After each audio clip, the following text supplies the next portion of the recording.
C'est comme quand les gangsters forcent à vous vendre un restaurant à bas prix. Mais attendez, même la mafia est plus honnête que les banques. Même la mafia est plus honnête que les banques. Attendez, la mafia ne vend pas un restaurant 4 fois de suite.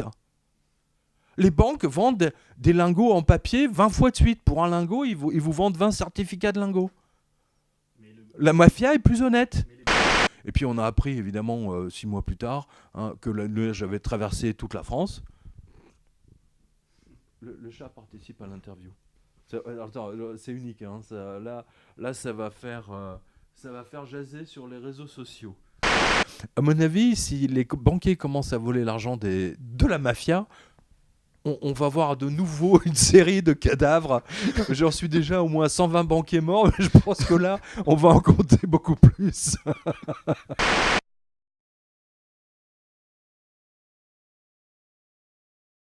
Pierre Jovanovic, bonjour. Bonjour. Bienvenue sur Indépendance Live TV. Un plaisir de vous retrouver sur Indépendance Live TV. Comment ça va? Merci à vous. Ça fait depuis 2012. Depuis 2012 que je vous avais interviewé. Effectivement. Voilà. Merci à vous. Il n'y a pas de souci. Et merci à vos spectateurs. Donc cette rentrée est extrêmement riche. Qu'est-ce qui retient votre attention? C'est pas. Attendez, c'est pas que. Riche, je sais pas si il faut le prendre au sens propre ou au sens figuré, mais si c'est au sens propre, elle est pas riche du tout. Ça sent plutôt la faillite, la faillite globale du système. On a vu quelque chose d'absolument extraordinaire, si vous voulez, dans cette rentrée. On a vu par exemple que les managers, le PDG de Thomas Cook et son état-major avaient truandé le bilan déjà l'année dernière. Vous savez que Thomas Cook a explosé en plein vol. Elle a fait faillite. Des dizaines de milliers de salariés, de pilotes, d'hôtesses, d'agents de voyage, etc. se sont retrouvés et ça a entraîné la fermeture, rien qu'en Espagne, de 500 hôtels, ce qui a mis au moins 3000 personnes minimum, déjà au chômage. Je ne parle pas des autres hôtels dans le reste de l'Europe, en Croatie ou ailleurs. Bref, c'est quelque chose d'absolument terrifiant. Mais l'information que personne n'a vue, c'est que le KPMG, lui qui a d'habitude de truander les comptes dès qu'il est bien payé, là, ils ont accepté les comptes, mais ils avaient averti par écrit la direction générale en disant que là, ils abusaient parce qu'ils étaient en train de gonfler le chiffre d'affaires alors que le chiffre d'affaires était en baisse. Et la raison pour laquelle le PDG avait gonflé le chiffre d'affaires, c'est parce que dans son contrat, ainsi que ses cadres dirigeants, à partir d'un certain chiffre d'affaires, on va dire, ils touchent un gros bonus. Donc voilà. Donc ils ont gonflé un max. Alors qu'en fait, ils auraient dû déposer le bilan en toute tranquillité déjà l'année dernière. Voilà, c'est la triste réalité. Et vous voyez aujourd'hui la dérive de tous ces cadres, que ce soit tous ces mecs qui sont payés entre 800 000 euros, 1 million d'euros, 2 millions d'euros, tous ces cadres bancaires qui sont payés à des sommes absolument astronomiques. En fait, plus ils sont payés et plus ils bidonnent les comptes pour toucher des bonus, alors qu'ils ne devraient même pas les toucher. Ils sont prêts, si vous voulez même, à truander les comptes avec la complicité des commissaires aux comptes comme KPMG, comme d'autres. Ce ne serait pas la première affaire. Et je pense que KPMG là, porte une lourde responsabilité d'avoir validé. Je précise qu'il y a eu des grands articles dans le Télégraphe de l'Indépendant et le Daily Mail là-dessus. Personne ne l'a repris. J'étais vraiment stupéfait. Thomas Cook aurait dû faire faillite déjà l'année dernière.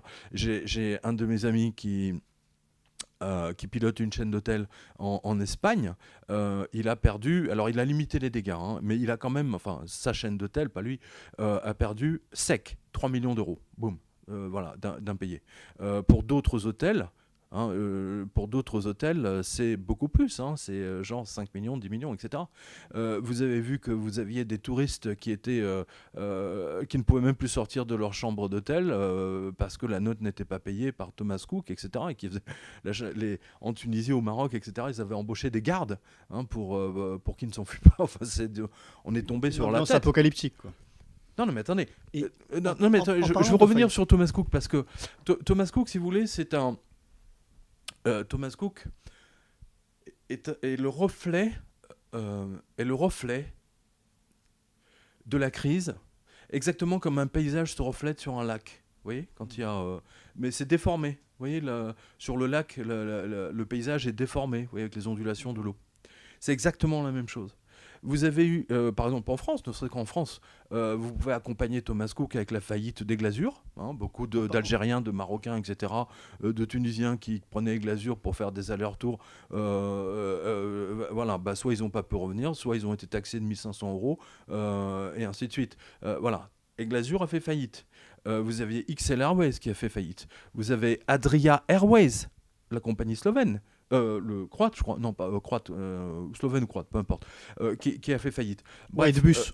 Pardon ? Whitebus. En Angleterre. À la limite, Whitebus, c'est autre chose. C'est plus du côté industriel. Là, je vous parle de tourisme pur. Mais comment expliquer Attendez, ces faillites en cette rentrée ? Justement, pourquoi cette rentrée ? Justement, laissez-moi juste finir, parce que vous allez avoir la réponse juste après. Vous avez Berlin Airways. Alors, je ne sais plus si j'ai faillite, si ça a été racheté ou pas, peu importe. Toujours est-il, si vous voulez, qu'en l'espace d'un an, dans ma liste de licenciements que vous pouvez voir sur quotidien.com dans la colonne jaune, j'ai enregistré à peu près 10 compagnies aériennes qui ont fait faillite. 10. Je ne sais pas si vous réalisez. Alors, là, je réponds à votre question. La raison pour laquelle Thomas Cook et toutes ces compagnies aériennes font faillite, c'est tout simplement parce qu'il y a la récession, si vous voulez. C'est pas la récession, j'aime pas le terme, la crise économique que les médias veulent à tout prix nous cacher. En fait, il y a de plus en plus de chômeurs.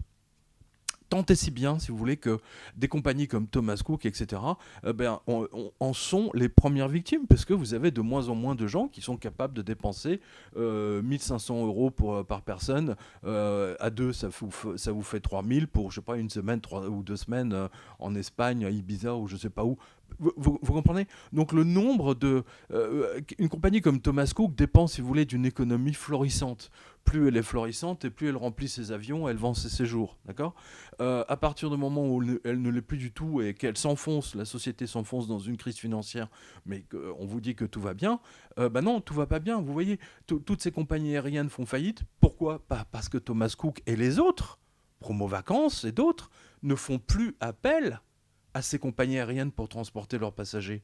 Que ce soit des... vous savez, XL Airways ne faisait pas que... ou XL ou les autres. Hein. Ils font pas toujours que des vols réguliers, ils font aussi des vols charter. Est-ce que ça traduit pas la faillite de la classe moyenne ? Évidemment, vous avez ça, c'est la classe moyenne, en fait. Mais bien sûr. Quand vous dites classe moyenne, il faut voir ça à plusieurs niveaux.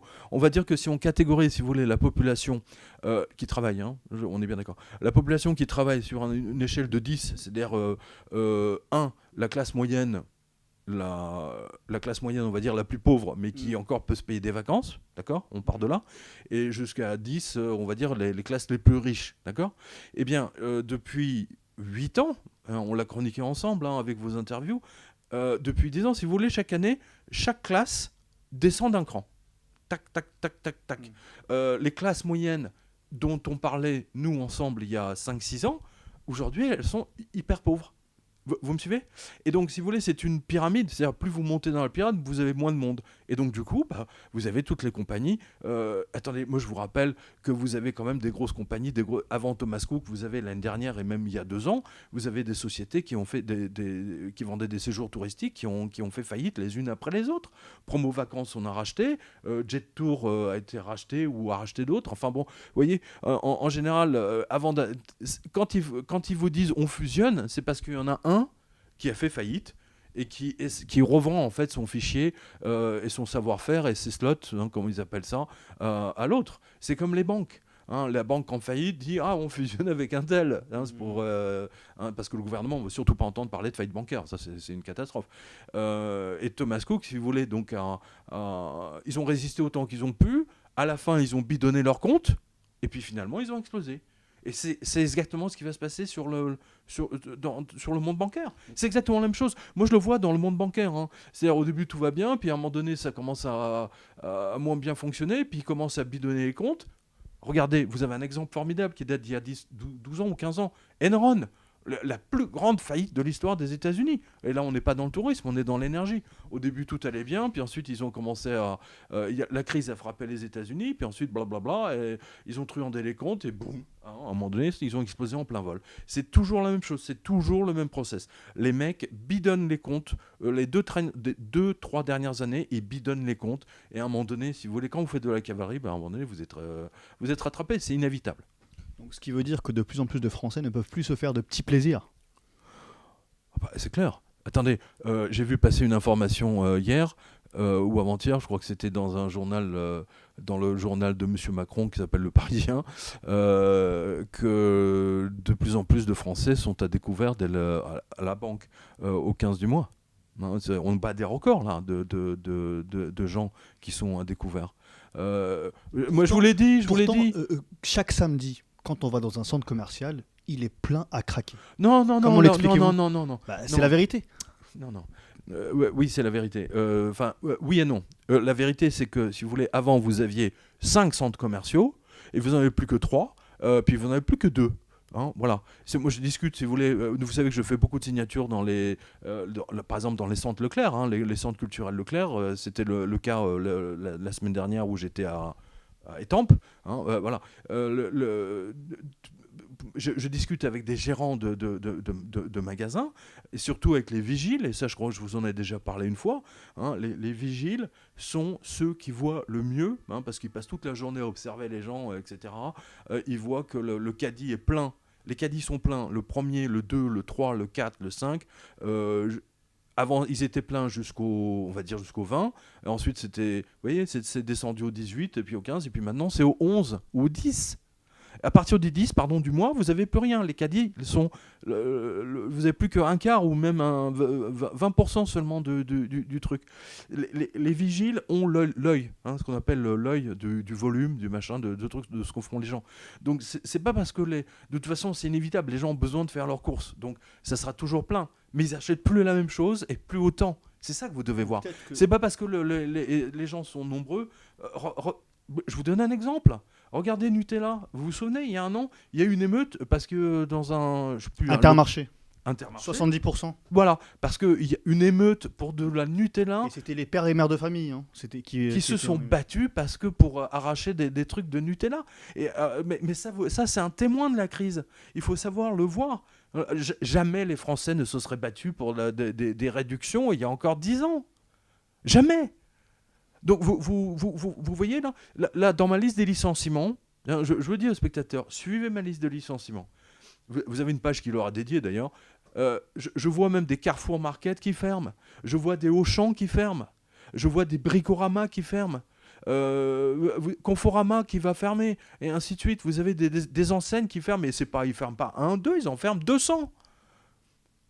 Vous comprenez? Donc c'est normal qu'il y ait toujours du monde, mais les gens n'achètent plus du tout la même chose. Après, il y a aussi la concurrence du commerce en ligne qui joue là-dedans. Non, écoutez, comme Amazon, etc.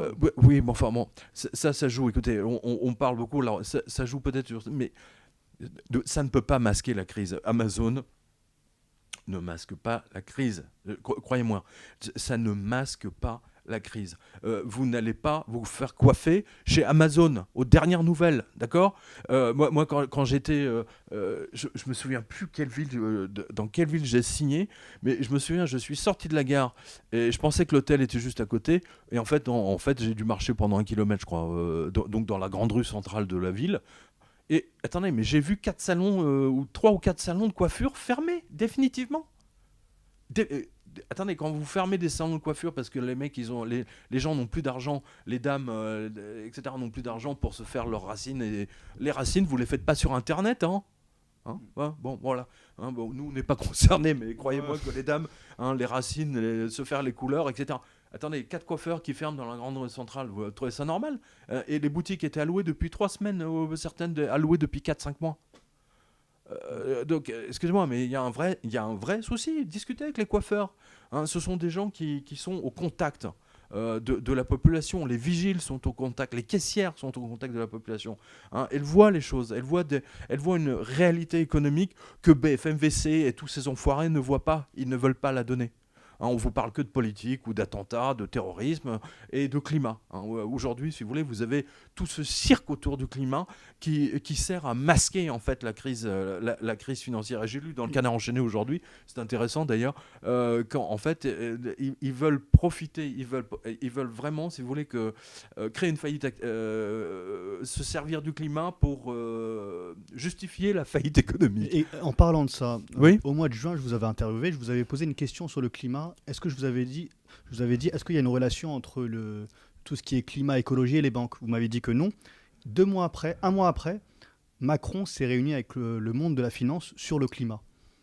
Oui, mais le climat. Attendez, Pareil. le climat, si vous Avec voulez. les banquiers, etc. Ah, non, il n'y a aucune.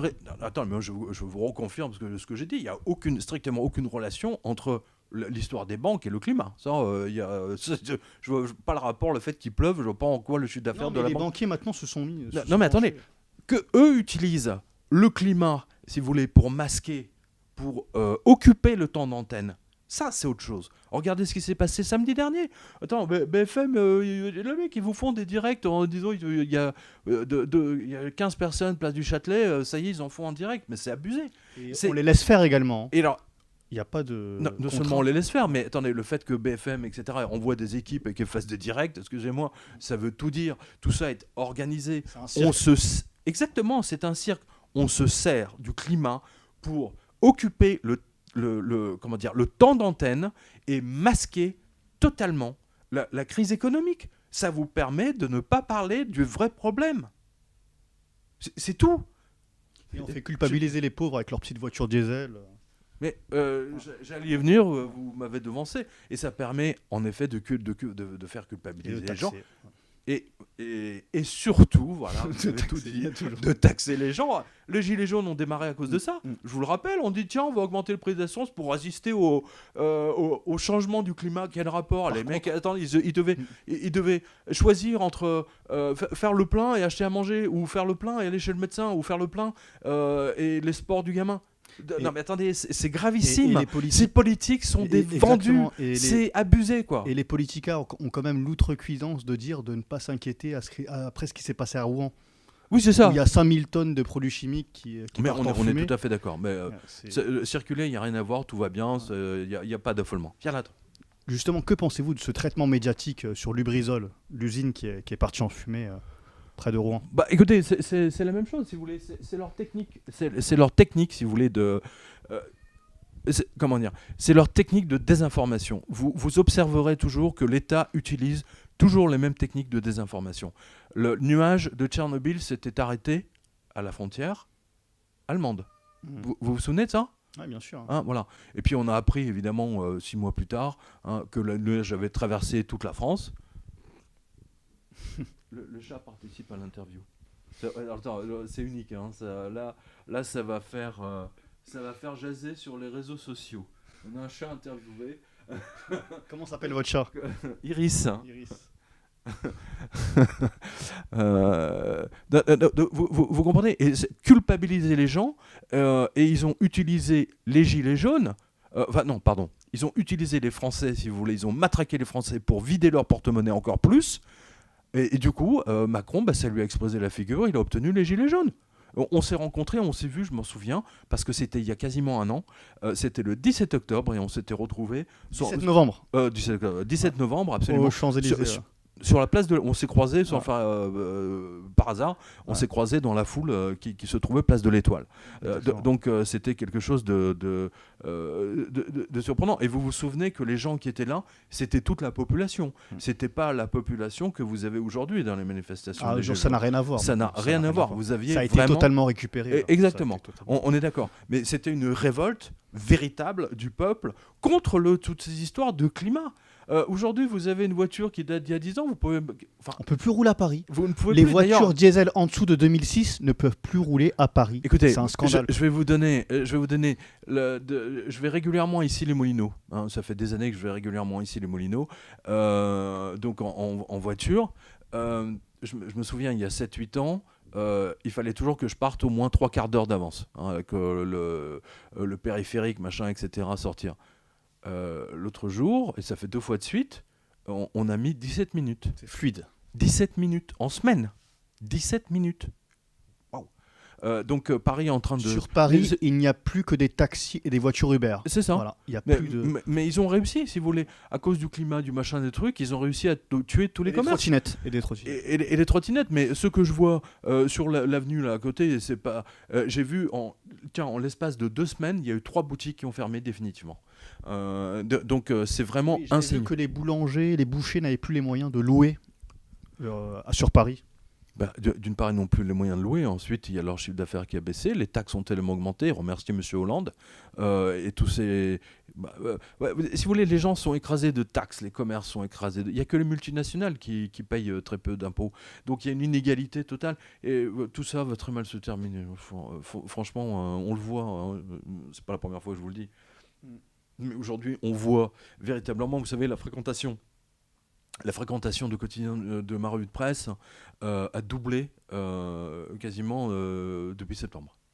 Parce que les gens sont confrontés à leur banque du fait qu'ils ne peuvent pas retirer l'argent, du fait, écoutez bien, qu'ils ne peuvent plus faire de virements, des virements qu'ils pouvaient faire régulièrement, des virements de 1 000 euros, 1 500 euros, 2 000 euros, 4 000 euros, système en panne, veuillez recommencer, passer par votre application mobile, etc. Enfin bon, bref, il y a un dysfonctionnement global, mais en fait, et je vous donne un phénomène nouveau, écoutez bien, d'habitude, et ça tous vos lecteurs, spectateurs le savent, quand votre carte de crédit arrive à échéance, en général, la nouvelle est arrivée 15 jours avant dans votre agence. Et maintenant, c'est fini. J'ai des remontées, si vous voulez, de clients de la CIC.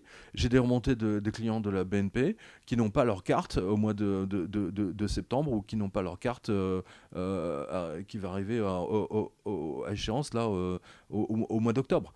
C'est complètement fou. Et en fait, si vous voulez, les banques font des économies. Quand ils ont 1 million de cartes ou 1,5 million de cartes à renouveler qui viennent à échéance, ils se disent, bah tiens, on va gagner 15 jours, 3 semaines. C'est toujours ça de gagner en trésorerie. Ils en sont là. Vous savez, c'est la Société Générale, je ne sais plus si c'est la Société Générale ou la BNP, qui a vendu ses 5-6 agences aux Antilles, la Guadeloupe, Martinique. Là, ils en sont là, les mecs, à vendre 5 agences pour... là, c'est vraiment faire des fonds de tiroir. Hein, j'avais vu une agence bancaire qui ne payait pas son loyer. Je ne sais pas si vous avez entendu parler de ça. Mais c'est moi qui avait 6 mois de retard. Mais c'est moi qui l'ai donné. Sur France Bleu, je crois. Oui, c'est moi qui j'en ai parlé. Il ne paye. Il y a la propriétaire qui était là avec sa pancarte qui demandait à être payé. C'est Société Générale, je crois. Société Générale, je ne sais plus si c'était à Lens ou au Mans, mais on peut le retrouver dans la revue de presse. Ouais. Oui, tout à fait. J'en ai parlé sur TV Liberté, j'en ai parlé à la radio, etc. Parce que c'est tellement choquant, si vous voulez, qu'une banque ne paye pas le loyer. Vous avez la propriétaire. Que la banque a vous avez la propriétaire qui a son compte dans la banque. C'est incroyable. Attendez, mais c'est là où c'est extrêmement pervers. Regardez bien. Parce que je vous signale que c'est ce qu'ont fait les banques américaines en 2007. 2006, 2007, 2008, le truc qui a déclenché la crise. La propriétaire de l'immeuble où se trouve la banque, d'accord, a son compte dans la banque même. Elle ne lui paye plus les loyers, d'accord. Elle est à découvert. Et chaque mois, de plus en plus à découvert. Ok. Et donc, la directeur de l'agence lui envoie des lettres recommandées. Vous nous devez tant. Vous nous devez tant. Si vous ne payez pas dans 15 jours, si vous ne remontez pas votre découvert d'ici 15 jours, ou d'ici 3 jours, pardon, on va vous saisir. Et donc, ils peuvent saisir la maison dans laquelle la banque se trouve. C'est incroyable. Mais c'est ce qu'ont fait les banques américaines, ne l'oubliez jamais. C'est ce qu'a fait la Wells Fargo, c'est ce qu'ont fait toutes ces putes de banques aux États-Unis. Attends, ils ont même fabriqué des faux tribunaux pour induire les gens en erreur, pour qu'ils signent des documents. Vous réalisez ça? Ça, on l'avait chroniqué avec Laurent Fent. Tous les mercredis, on avait chroniqué ça entre 2010, 2011 et 2012. Mais c'était scandaleux ce qui s'est passé. C'est absolument épouvantable. Et aujourd'hui, les banques françaises font à peu près la même chose. C'est comme quand les gangsters forcent à vous vendre un restaurant à bas prix. Mais attendez, même la mafia est plus honnête que les banques. Même la mafia est plus honnête que les banques. Attendez, la mafia ne vend pas d'un restaurant 4 fois de suite. Les banques vendent des lingots en papier 20 fois de suite. Pour un lingot, ils vous vendent 20 certificats de lingots. La mafia est plus honnête. Mais les banquiers ne vont jamais en prison.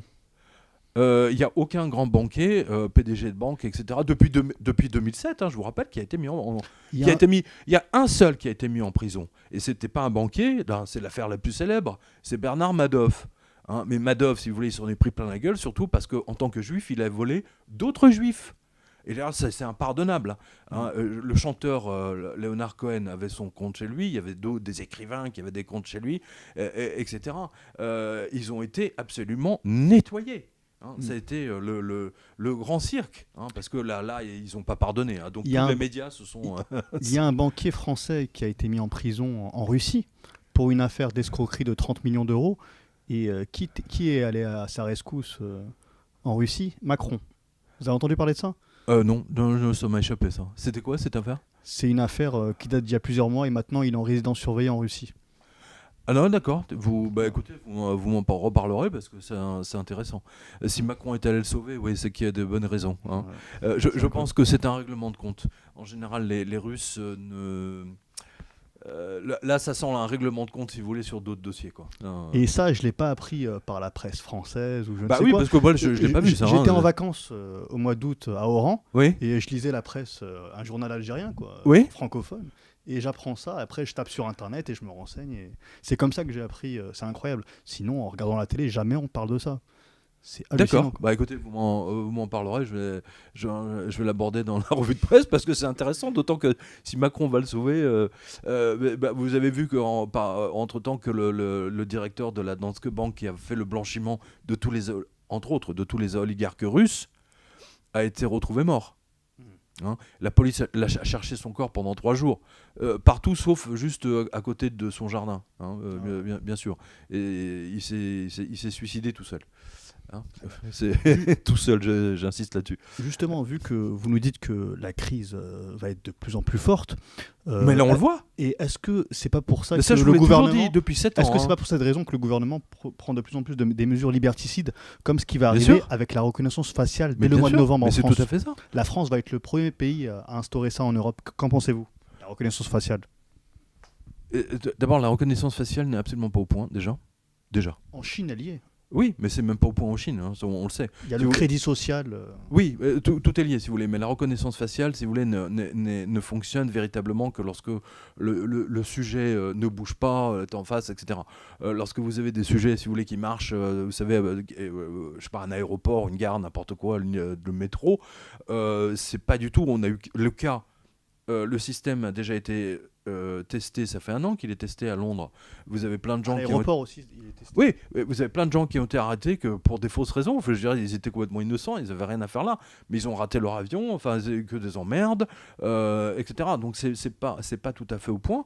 Mais là, on rentre dans un système orwellien. C'est pour ça que je vous ai toujours dit, les écrivains sont des médiums.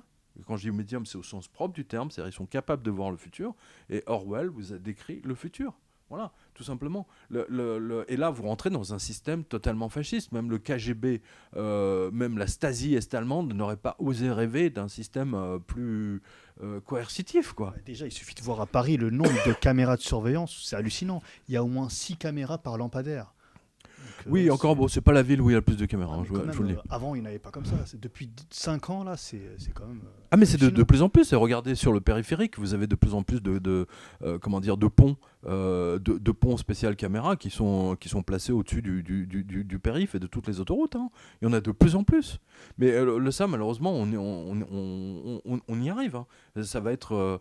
bientôt, il y aura... En fait, l'idée, si vous voulez, c'est de ne plus avoir de police. Voilà. C'est de ne plus avoir de police, de plus avoir de gens à rechercher, entre guillemets, parce que vous êtes obligé de sortir à un moment donné ou à un autre, donc prendre un train, un aéroport ou même vous arrêter dans une station-service, etc. Oui.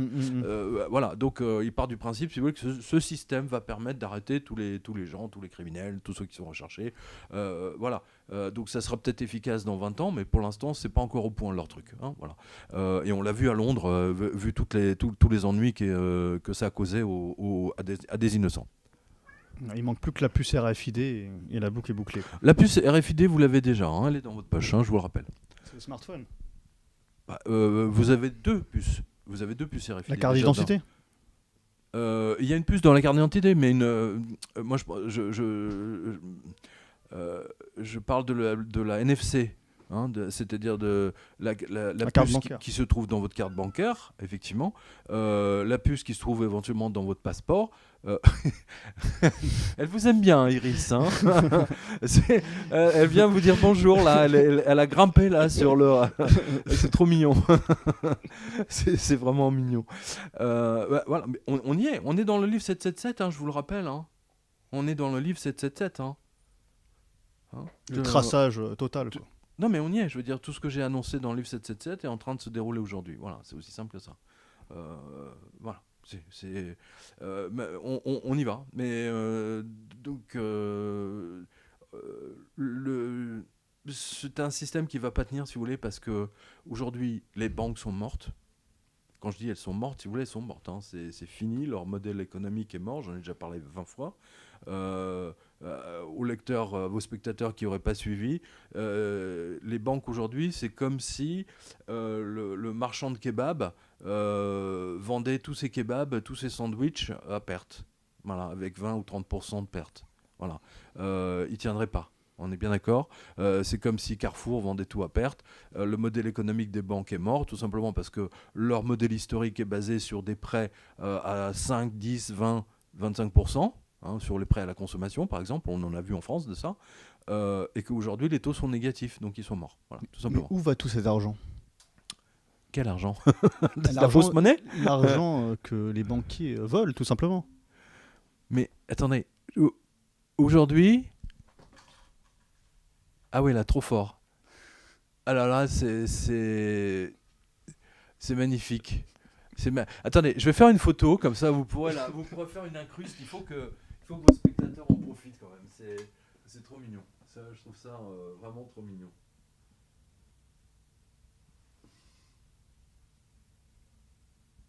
Iris.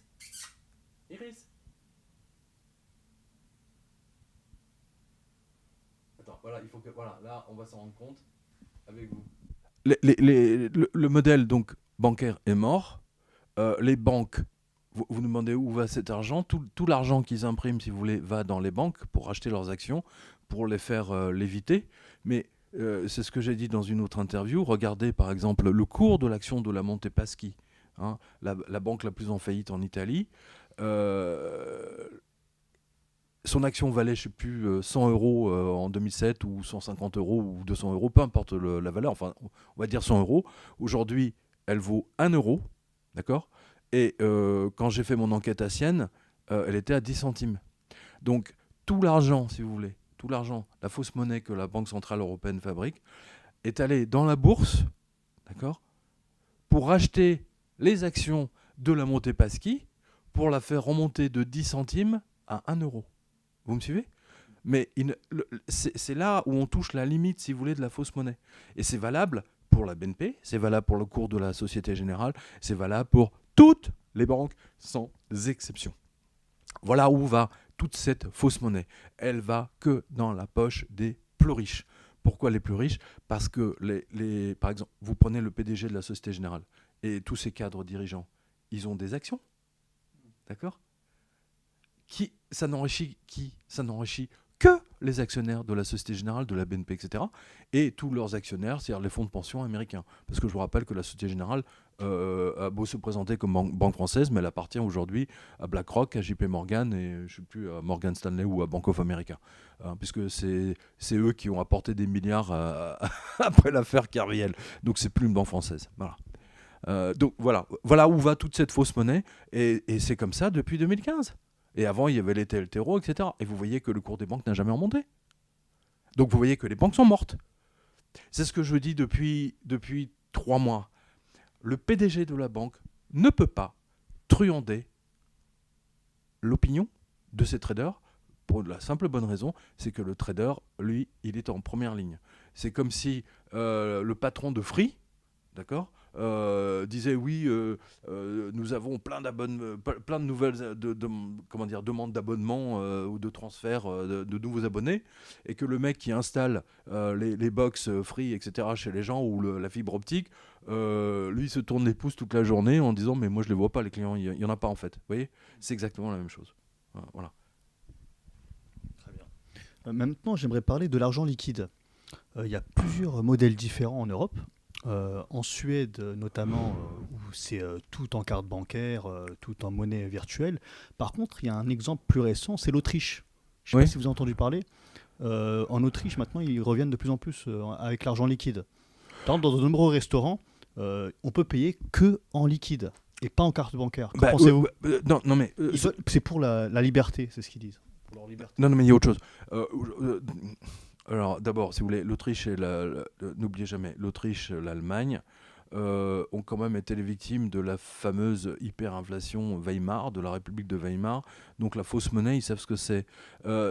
Sur la revue de presse, vous avez toutes les photos de la presse allemande qui comparent le patron de la Banque Centrale Européenne à un vampire, à Dracula, hein, qui suce le sang des épargnants allemands et autrichiens.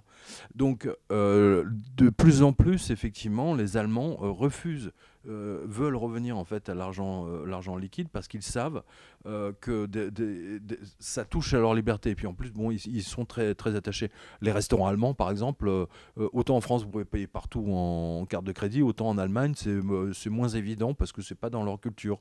C'est pas non plus dans la culture de Là, c'est beaucoup même d'autres pays. Hein. en Autriche, c'est même au sein des partis politiques. Oui, C'est non, ça mais qui est, je suis pas surpris. C'est une question de liberté. C'est-à-dire que vous avez des gens qui réalisent que le but ultime des banquiers, c'est de supprimer l'argent liquide. Qui est le plus grand gagnant de tout ça? Vous avez que 3 gagnants. Hein, c'est ce que j'explique dans le livre 777. Vous avez Visa, Mastercard et éventuellement, je dis bien éventuellement, on va dire c'est plus aux États-Unis. En Europe, on n'est pas concerné parce qu'American Express, c'est minime. Et American Express, voilà. Mais suppression du liquide, qui est le plus grand gagnant? Visa, Mastercard. Point. Terminé. Et en France, on en est où avec l'argent liquide? Bah, ils ont abaissé les montants. Hein. Moi, je l'ai vu depuis 10 ans, depuis que je chronique Maintenant, c'est 1000 l'explosion de euros. Wall Street. Voilà, ils ont descendu. Avant, il n'y avait pas de limite. Et puis d'un seul coup, ils ont mis, je ne sais plus, 50 000. Avant, c'était, je ne sais plus, 50. Ils ont descendu à 30 000, puis 20, puis 10, puis... Et bientôt, ça va être zéro. Voilà, mais ils y vont par palier, si vous voulez. C'est le principe de la grandouille dans la casserole et on monte le feu progressivement pour pas qu'ils se rendent compte qu'on est en train de le cramer. Tout à l'heure, en off, vous m'aviez dit qu'on ne pouvait plus retirer 3000 euros en banque, c'est ça? Je mets au défi tous vos spectateurs, hein, je l'ai déjà fait sur TVL ou d'autres, je vous mets au défi d'aller dans votre banque et de retirer 3000 euros sans qu'on vous embête. C'est-à-dire sans qu'on vous embête en vous demandant c'est pour qui, c'est pour quoi faire, sans qu'on vous demande des justificatifs, sans qu'on vous demande des explications, d'accord? Et surtout qu'on vous les donne, hein, voilà. Vous les aurez pas. Hein. Mais non, mais il vous empêche de retirer votre argent. Si votre argent n'est pas dans votre poche, il n'est pas à vous.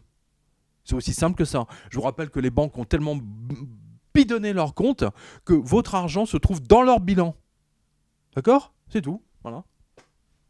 Si 10% des Français simplement retiraient leur argent de la BNP, elle coulerait. Si 5% des Français retiraient leur argent, tout leur argent des comptes de la Société Générale, elle serait morte en 5 heures. Voilà. Crédit Agricole, n'en parlons pas.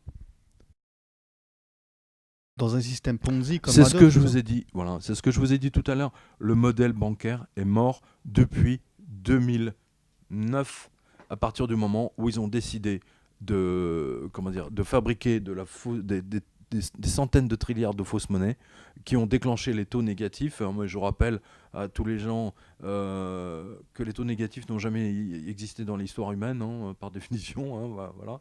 Et que vous avez 2 religions qui reposent sur les taux positifs. Hein, c'est la religion et les protestants. Hein. Plus vous avez d'argent, plus vous êtes riche, plus vous êtes béni de Dieu. Hein.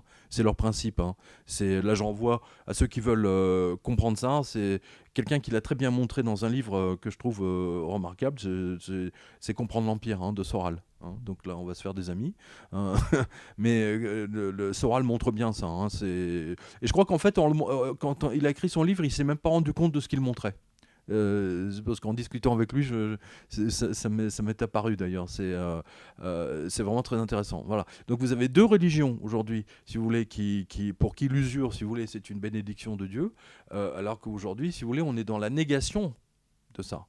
C'est très intéressant. C'est pour ça que je renvoie les gens à mon livre 777. Il faut vraiment le lire ou le relire même. Moi, j'ai beaucoup de gens qui m'ont dit j'ai relu votre livre à la lueur de ce qui se passe aujourd'hui et ils sont obligés de reconnaître. Tiens, Blight. C'est un peu le principe de la crématistique, c'est ça? De la quoi? De la crématistique. Qu'est-ce que c'est? Bah, c'est sous l'Antiquité, l'accumulation de richesses perpétuelle.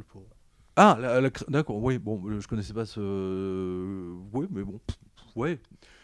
Non, c'est pas ça, hein, c'est pas ça. Non, je suis pas d'accord. comment dire, je ne suis pas d'accord parce que les protestants, si vous voulez, reposent tout leur truc sur le fait d'être l'accumulation, si vous voulez, de l'argent et la preuve absolue de la bénédiction divine. Alors, dans le crématistique, il y a le crème, c'est-à-dire la bénédiction, hein, on est bien d'accord, mais moi je vois pas ça comme une bénédiction monétaire, hein, alors que chez les protestants et les... Vous voulez, c'est clair. L'argent, c'est leur truc. C'est vraiment le truc, c'est la bénédiction divine. Voilà, c'est tout. Je vous signale d'ailleurs que vous avez deux religions, la religion chrétienne, on va dire chrétienne, orthodoxe. Chez les musulmans, pareil, c'est pas, l'usure n'est pas quelque chose qui est comment dire, encouragé. C'est même interdit, si mes souvenirs sont bons. Pierre Jovanovic, comment voyez-vous la suite des événements ? Écoutez, je ne suis pas Madame Irma, mais en revanche, je suis l'activité économique, et l'activité économique, si vous voulez, par définition, vous montre ce qui va se passer dans le futur.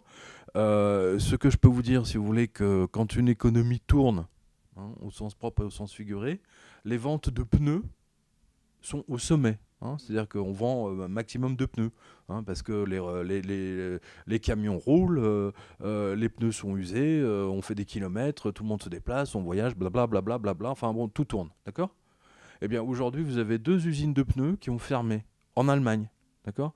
Vous avez Continental qui a fermé une usine, 2000 personnes à la rue, vous avez Michelin qui a fermé une usine, 800 personnes à la rue. Je parle même pas des fournisseurs, etc. On va dire 3000 salariés, boum, dehors, d'accord ? Au chômage. Qu'est-ce que ça veut dire, si vous voulez ? 2 usines de pneus qui ferment en Allemagne. Qui fournissait ces gens ? Continental et Michelin.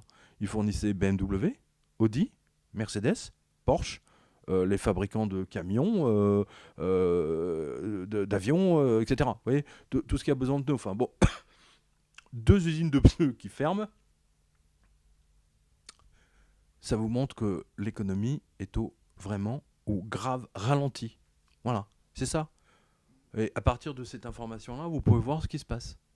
Parce que croyez-moi que pour Michelin ou pour Continental, prendre la décision de fermer carrément une usine dans laquelle vous avez 2000 personnes qui travaillent, je ne sais pas si vous réalisez, ils perdent des dizaines et des dizaines de millions. Une usine comme ça doit valoir, je ne sais pas, 50, 60 millions, si ce n'est pas 100 millions. Et je ne parle même pas des robots qui sont dedans, toute la technologie industrielle et ainsi de suite, quoi. Voilà, donc l'avenir, c'est ça. Hein. C'est-à-dire, c'est un ralentissement de plus en plus. Je pense même un ralentissement jusqu'à un arrêt, je veux dire pas brutal, mais soudain, ou on va dire un ralentissement, puis juste un arrêt où il va se passer quelque chose. Et je pense que le gouvernement va essayer de masquer ça par un attentat ou par un truc sur le climat, comme on en a parlé tout à l'heure. Enfin bon, ils vont tout faire, si vous voulez, pour pas que les banques soient en première ligne. Il ne faut pas accuser les banques. Je vous rappelle qu'il n'y a aucun grand banquier, strictement aucun, qui a été jeté en prison. Et moi, franchement, s'il y en a un que je jetterais bien en prison, j'invite vos spectateurs à aller voir sur la colonne de droite, c'est Georges Pauget, l'ancien patron du Crédit Agricole. Hein, j'ai fait son petit portrait là, sur la colonne de droite avec sa photo. C'est l'argent... et qui n'a même pas vu la crise arriver. Le mec était président PDG du Crédit Agricole et écoutez bien, PDG du cartel de toutes les banques françaises. Autrement dit, PDG de l'association de toutes les banques françaises, quoi. C'est le président des banquiers français. Voilà. Et le mec, il n'a pas vu la crise arriver. Et le mec a mis, je sais pas comment, en 2008, il a mis, 3 semaines, un mois à réagir. Et il s'est même pas excusé. C'est de Georges Pauget. Il ne s'est même pas excusé auprès de ses clients, auprès des Français. Parce que s'il y a un grand responsable de l'effondrement des banques françaises, c'est Georges Pauget et toute son équipe de... Voilà. C'est intéressant ce que vous dites, parce que vous citez le nom de Georges Pauget, oui, et je ne le connais même pas. Donc ça veut dire qu'il n'est même pas médiatisé. Mais il n'a jamais été trop médiatisé. Mais vous savez, ces banquiers ne sont jamais trop médiatisés. Alors Ils n'aiment ce pas sont ça. des gens qui pèsent énormément. Au niveau économique. Ouais, qui etc. pèse, ouais. Vous n'avez pas fait exprès, mais. Excellent. Ouais, c'est très drôle, ça. Elle est pas mal. Je la reprendrai, celle-là. Voilà, mais vous l'avez vraiment pas fait exprès, mais vous voyez l'inconscient. Ouais, tout est possible. Ouais, voilà. Non, mais c'est très intéressant. Voilà, Georges Poget. Bon, aujourd'hui, c'est plus lui le PDG parce qu'ils l'ont dégagé. Mais si vous êtes client du Crédit Agricole, du moins à vos spectateurs qui sont au Crédit Agricole, sachez que le Crédit Agricole prend sur votre compte pour payer la retraite de cette de Georges Poget et il touche quasiment 800 000 euros par an. 800 000 euros par an. Allô, juste pour sa retraite jusqu'à sa mort. C'est qui n'a pas vu la crise arriver. Georges Poget, vous pouvez me faire un procès à la 17e chambre, je serai très heureux. Ah, je crois qu'on va mettre plein de bip là, il n'y aura pas de procès. Il n'y a aucun problème. Mais c'est vrai que c'est effrayant, tous ces noms, notamment quand j'avais lu le livre d'Héloïse Benamou, Oui. où elle avait cité le nom de plusieurs personnalités inconnues totalement. Ils sont extrêmement discrets, comme les gangsters. Les gangsters sont discrets. Non, etc. mais vous avez raison, mais vous devez comparer ça à quelque chose d'autre. Vous devez comparer ça à Hollywood. D'accord ? Hollywood, qu'est-ce que vous avez ? Comment fonctionne Hollywood ? Vous avez la partie visible, c'est-à-dire les marionnettes qu'on agite. Hein ? Alors, les marionnettes, c'est les pseudo-stars. Tom Cruise, Penelope, je sais pas qui, Cruz, Penelope Cruz aussi. C'est pas fait exprès. Pour le coup, j'ai pas fait exprès. Angelina Jolie, enfin bon, bref. Même les réalisateurs un peu sont mis en avant, les réalisateurs quand même. Non, le réalisateur, c'est le niveau en dessous, largement en dessous, hein, c'est même en dessous. Mais ceux qui tiennent tout, c'est les producteurs. Et ceux-là, vous ne les connaissez pas. On connaît que Weinstein, c'est tout. C'est Oui, seul, on le connaît Weinstein à cause du scandale. Mais il y en a des Weinstein à Hollywood, il n'y a que ça. Hein. Il n'y a que ça. Et puis, c'est des gros producteurs. Hein. Je peux vous dire que moi, j'en ai connu un certain nombre. Ils ont leur avion privé, ils prennent leur avion, ils atterrissent au Bourget, ils vont faire leur course à Avenue Montaigne, ils repartent 2 jours après. Tiens, on va se faire un week-end à Paris. Ils viennent de Los Angeles. Hein. C'est pour vous donner l'idée, quoi. Hein. Ce sont des gens totalement inconnus du public. Personne ne les connaît. C'est la même chose pour les PDG de banque, c'est la même chose pour la mafia. Je veux dire, mais vous avez raison finalement, sans le faire exprès, vous voyez, on a mis ensemble une mafia. C'est-à-dire la mafia Hollywood, la mafia bancaire. C'est très intéressant. Et la mafia, la vraie. Quoi, hein, Et je pense que finalement, la mafia, la vraie, est plus honnête que tous ces gens, au final. Elle avance pas masquée. Non, mais je sais pas si vous réalisez ce qu'on est en train de dire là. Les constats auxquels on est arrivé aujourd'hui. C'est alarmant. C'est complètement alarmant, quoi. C'est complètement dingue. Hein. Voilà, donc vous voyez, aucun banquier n'a été mis en prison. Le patron de Lehman Brothers est en liberté totale. Le patron d'AIG est en liberté totale. Corzine est en liberté totale. Tous sont en liberté totale. Mais on a jeté quelques lampistes. Qui vole un jus d'orange, là, il prend 6 mois. Oui, j'en ai parlé. Voilà. Non, il prend 6 mois de prison ferme. Et la banquière qui vole 220 000 euros, j'en ai déjà parlé maintes fois, à Tahiti, elle a mis 3 mois avec sursis. Elle est ressortie libre du tribunal. Voilà. Donc on voit, si vous voulez, que les banquiers ont pris le contrôle. Le problème des banquiers, je dirais que, puisqu'on parle de mafia, à mon avis, si les banquiers commencent à voler l'argent de la mafia, on va voir de nouveau une série de cadavres. J'en suis déjà au moins 120 banquiers morts, mais je pense que là, on va en compter beaucoup plus. C'est vrai que le cartel voilà. Mais au Mexique, ça rigole pas. Non, mais pour clore cette interview, je voudrais quand même rappeler aux banquiers français que les magistrats français, les policiers français et les militaires ont aussi leur compte. Hein, et beaucoup sont parce qu'ils sont fonctionnaires et ils sont obligés d'avoir un compte à la banque postale ou je sais pas où. Voilà. Donc, et tous ces gens, à un moment donné, si vous voulez, vont eux aussi se rendre compte que la banque est en train de voler leur argent ou de les empêcher de le dépenser comme ils le veulent.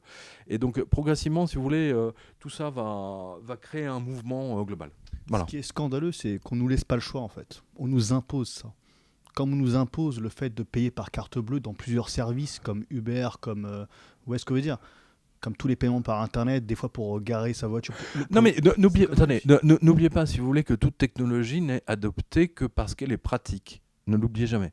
Dans le monde de la banque, a testé quand même une dizaine de technologies qui n'ont pas été acceptées par le public, ou du moins qui ont été trop en avance, par exemple.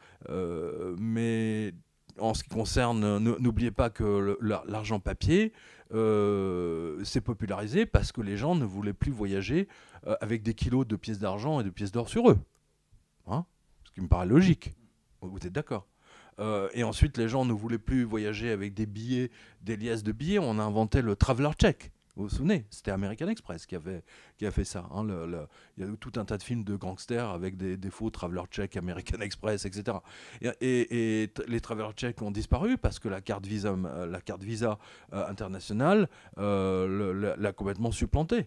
Vous me suivez? Donc, voilà. Sur la colonne de droite là, de la revue de presse, vous avez une histoire justement de l'évolution bancaire technologique.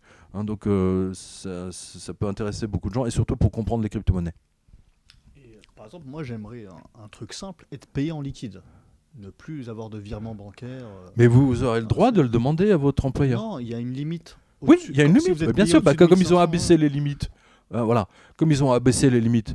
Voilà. Si vous êtes payé 500 € par mois, personne va vous. Mais même pour les 500 €, ils font parce que la banque va dire à votre employeur, oui, nous on a marre de vous donner du liquide tous les mois. Alors que, attendez, pendant des siècles, les ouvriers, tout le monde était payé. Moi, quand j'étais à l'armée, chaque mois, on défilait dans le bureau du comptable qui nous donnait en liquide les billets, etc. Et on signait le registre, voilà, et on avait reçu notre solde.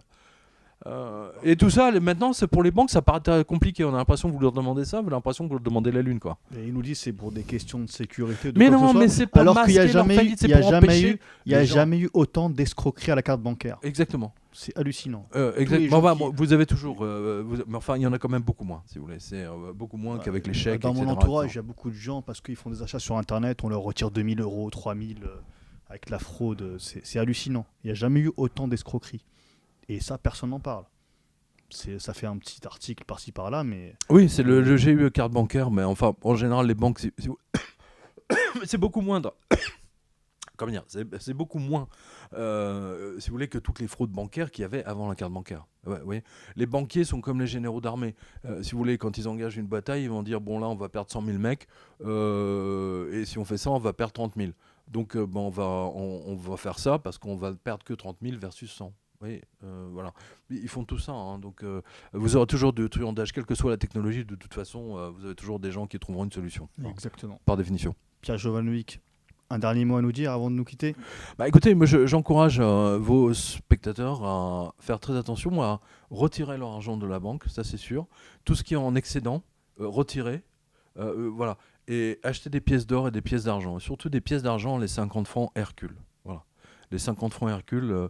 Et quand vous aurez les 2-3 pièces 50 francs Hercule dans vos mains, vous comprendrez la signification, la phrase française d'avoir de l'argent dans la main.